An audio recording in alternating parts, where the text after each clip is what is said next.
What's up, guys? Welcome back to another Pinball FX Tournament Challenge. In this video, we're going to be talking about the one ball challenge we had on Star Trek Next Generation, and then we'll be going on to another one ball challenge, a new one ball challenge on Indiana Jones from Williams. I think that will be a great table for another one ball. It is a wide body as well, but I think it's going to be a little easier than what we saw on Star Trek. So first, let me just say that some of you may know the news. Zen today announced one of the new Williams tables, which will be Earthshaker. So I am really excited about that. I think that's a great choice for a Williams edition. I don't know the other ones, but they also mentioned the Pinball M table, which I think is called, let me see here. I'm just looking on YouTube. The new Pinball M table they announced is called Camp Bloodbrook, and apparently it's based on a film from 2018. I've never seen it, but it looks good. But I'm really more excited for the Earthshaker because, we had a great Earthshaker, as you know, was on Pinball Arcade. So to see it come to Williams, to Pinball FX, I think is going to be really exciting. But now let's talk about this one ball challenge on Star Trek. So, throughout the week and just playing this table, there are a few things that main talking points that I want to say here. So first thing is first, I think this table was incredibly frustrating. I would have to press restart so many times because the ball would just drain, right? There is a tiny ball save, so I'll give it that, but really it was so easy to drain the ball, and so I would have to press restart instead of having to wait for everything to reset. So I did find that kind of frustrating, but I've played this table, I've played the real thing before, and it is also a difficult table in real life, but I think the physics on this table, I think Urko was mentioning that there's something about it that seems a little off. Because even if it's a one ball challenge, it just seems almost impossible. Like if you try to nudge to save the ball, no matter how hard you nudge, it feels like it makes no difference at all. And I think that's because this is a wide body machine, so it is a little heavier than your standard. So that being said, I think what made this table kind of interesting was ways to play it. So you remember that you have different kind of skill shots. You can start a mission, you can do a flipper skill shot, you can lock a ball, which will help you and advance you for the Borg multi-ball, and then you have the warp speed, starting at warp speed factor 4. And so I want to talk about a little bit of those each. So starting the mission didn't seem, I thought it was a random mission, and it still might be, but every time I chose it, it was always giving me Search the Galaxy. So, with that mission, you're going to be hitting different quadrants, different shots on the table, and that's not always easy to do. And then the flipper skill shot had you hitting the right ramp, and if you could do that successfully, it would give you the left kickback.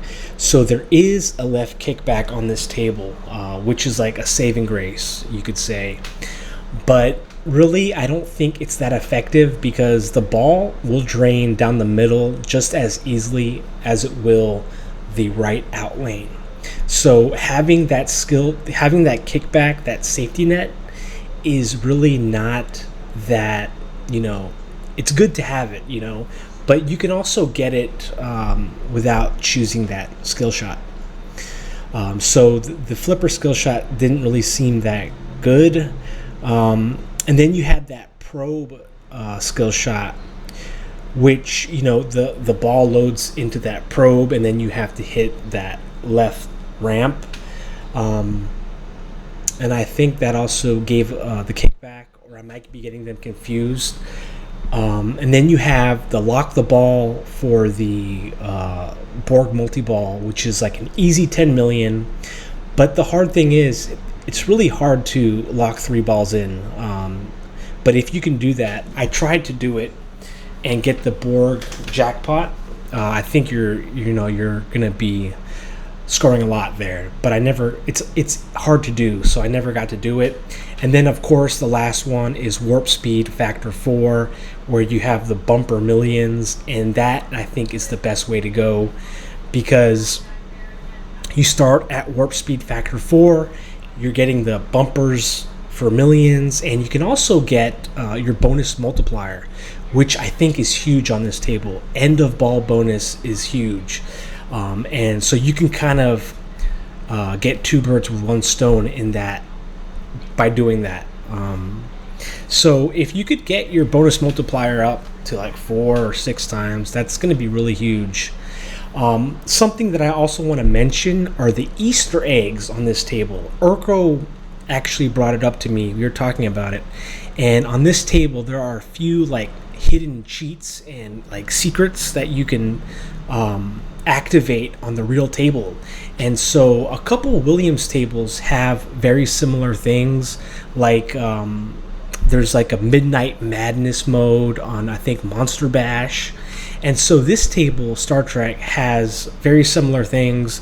I don't want to get into all of them, but one of the things that you could do is if you press both the left and right flipper at the same time when the call out reads this, if you would have propelled the ball at a proper trajectory, if you press both flippers at the same time when that happens, you get 10 million points, and you'll see it. It'll give you 10 million, and it'll say, "Thank you, Mr. Data." So thank you to Urko for that, and I just wanted to mention that because, it's on the physical table. So if you know it, or if you knew about it, you could have used it here, which I thought was really cool. And I used that a couple times. So thank you to Urko, and shout out to Urko for that. Looking down here on my notes, so I think with 1 ball challenges, I think something that I noticed just by playing pinball, I think you start to realize how addicting pinball is. And even on just a digital game, I just found myself like unable to stop. Like I just kept on wanting to restart. And so it's just such an addicting kind of game that pinball is. And it was never meant to be that way. But if you remember, that's how pinball started, right? Pinball was originally started as like a kind of a gambling form of gambling, until it was overturned and it became, a game of skill, right? But it's just interesting to note that pinball is a very addicting kind of thing, and it just kind of plays on that part of your brain where when you play pinball, digital and real life, it's a lot of stimulation, sensory stimulation. So the call outs, the music, the sound effects, the feel of the flippers, everything kind of feeds into it. And so another thing that I wrote down with this table was the probe toy, the mechanism on this table where the ball locks in and you can shoot where the ball ejects from the probe, is very similar to what you saw on tables like Terminator 2, where you have a similar kind of skill shot like that, and toy. I think it's a really cool mechanism. And something that I noticed throughout the week as I was playing was, if you play the challenge enough, the 1 ball challenge enough, I think there's a point where you can actually break the barrier or the ceiling and you can get a higher score. I think it's hard to do, but I think it's possible. And so It's not always easy, but there is that breaking the barrier where you get past your plateau, and I think that's where you can really see your progress. But a lot of times when you play these one ball challenges, it almost feels like you don't think you're making progress because of how many times the ball is draining. But just keep in mind that every time you play, you do get better, even though it doesn't seem that way. You know, it's not always like a linear kind of thing where the more you play, the better you get. It's more like the more you practice the mechanics, and you know, pinball does involve some luck, and I think people forget about that. Sometimes, you know, a lot of it is skill, but there's also that element of luck. So looking at this leaderboard here, it was a private tournament, so thank you to everyone who joined. There was some shifts. So first, let me say congratulations to UTD 4000 for 711 million points in first place. I think UTD held the first place spot for the longest. I don't think anyone beat him. But underneath him, we have Ref Jeff in second with 642 million points. Ref Jeff is always in the top 5, so no surprise there, but congratulations to Ref Jeff for taking that second place spot. Always very interesting to see where people are ending up. But in third place, we have Carpy Sun with 549 million points. Now, Carpy Sun has also been in our tournaments. I'm familiar with that name. And I think throughout the week, he was below me, or his position changed. So I want to say congratulations to Carpy Sun for having third place with 549 million points. To take the top 3 in this table was a huge feat because it's a very tough table. I was kind of curious to see how scores would turn out. And so when you're looking at the scores, they're very different. And that's because there's many ways to score, many things you could have chosen, and, you know, different things that you could have done. So that's why the scores seem very kind of, there's a lot of gap between them. And underneath Carpy Sun in fourth place is Bad Jack Daniels with 528 million points. Congratulations to Bad Jack, because I saw his placement changing throughout the week. He was underneath me for a while, and then he went ahead of me. So congratulations to Bad Jack for that fourth place score. I'm really happy when I can see people increase their position on the leaderboard. I think it's really awesome because it just shows you that they're getting better and they're making progress. So congratulations to Bad Jack. I came in fifth with 518 million points. And I think how I got it was I chose the warp speed, and I think it was hitting that left orbit where the spinner lane is, and I kept on hitting that lane, and eventually, you know, that gave me a lot of points. The spinner, you know, awards a lot, and I think I collected a delirium crystal or something like that. But I just want to say that this table has a lot of cool modes, you know, a lot of missions, different missions. You have the Q mode, the asteroid threat, the rescue mission, the wormhole. The battle simulation was pretty cool, where the ball would load up into the probes, and you'd have to hit the center scoop and the other scoop on the left. And then you had the Search the Galaxy. So, and also you had a video mode, which I thought was cool. Kind of hard to control. I guess I'm not used to playing it, but I think I played it like twice. So yeah, underneath me in sixth, you have Fabled Scarab 79 with 379 million points. Always like to see Fabled Scarab, and always am thankful that he can join in our tournaments. And underneath him in seventh place is Balchi 99 with 369 million points. Always got to give a shout out to Balchi. He was playing in the tournaments from the very start, I believe. So he is an old timer here, and very close here, 10 million points. Underneath him in 8th place, my good friend Urko at 1945 with 355 million points. He is the one who told me about the Easter eggs, such as, pressing the flippers at the same time to get the 10 million. So shout out to Urko, thank you for that. And in 9th place, Geronimo in game, my friend Daniel from Germany with 305 million points. Thank you for playing, and also a great score. And just really cool to talk to Daniel.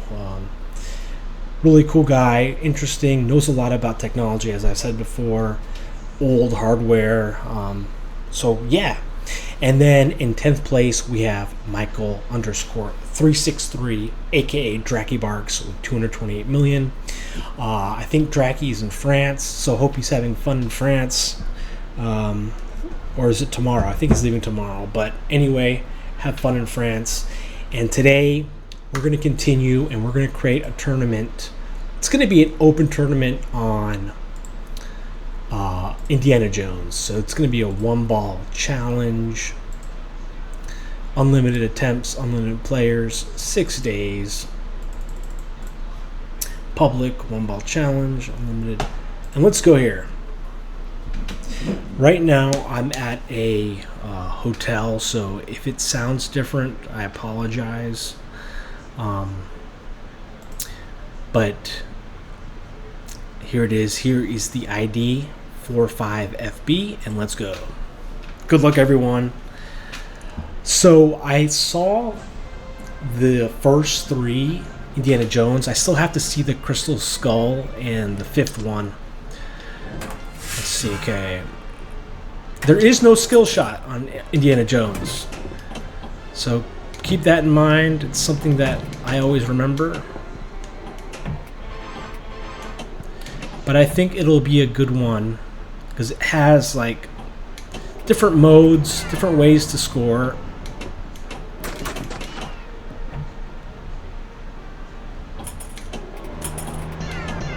Oh, I love hitting orbit shots. So satisfying. And then you have the, what is that, the Twist of Fate, Hand of Fate? Hand of Fate, right. 10 million, let's go. Okay, hit. Okay, a lot of flashing lights here.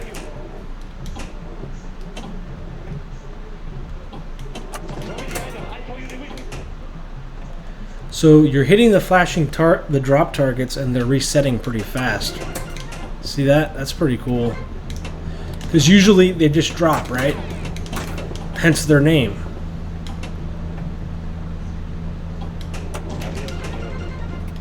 Oh, come on!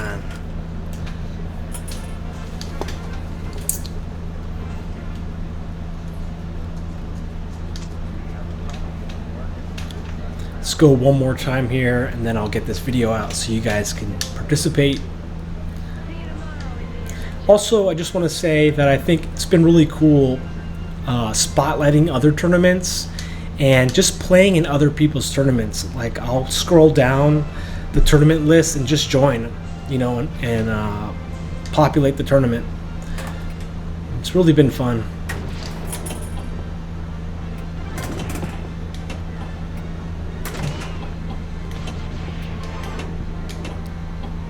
Hope you all are having a good weekend with whatever you decide to do.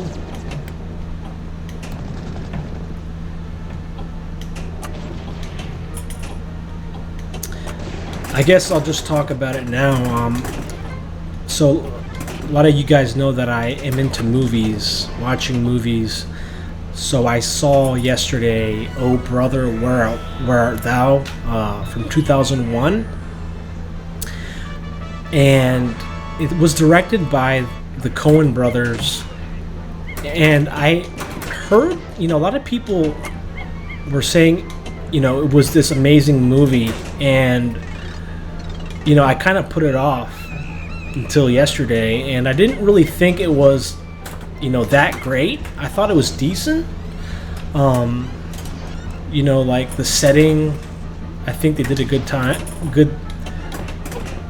like the cinematography where they shot the scenes were really good. Beautiful, like southern kind of hospitality kind of film, but I just didn't think it was like what people were saying, like how they were saying it was like this really awesome movie. But I did like seeing John Goodman. John Goodman makes an appearance in the film, and I love, John Goodman as an actor. I think he's an awesome actor. He played, was it Fred Flintstone?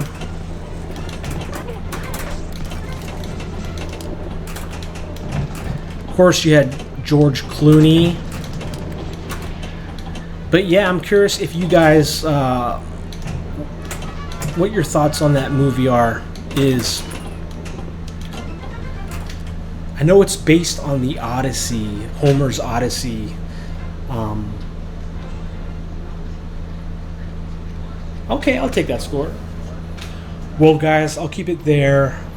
Just wanted to get this tournament out there. Hope you enjoyed. Have fun. And we'll talk about it when this tournament's over. Until next time.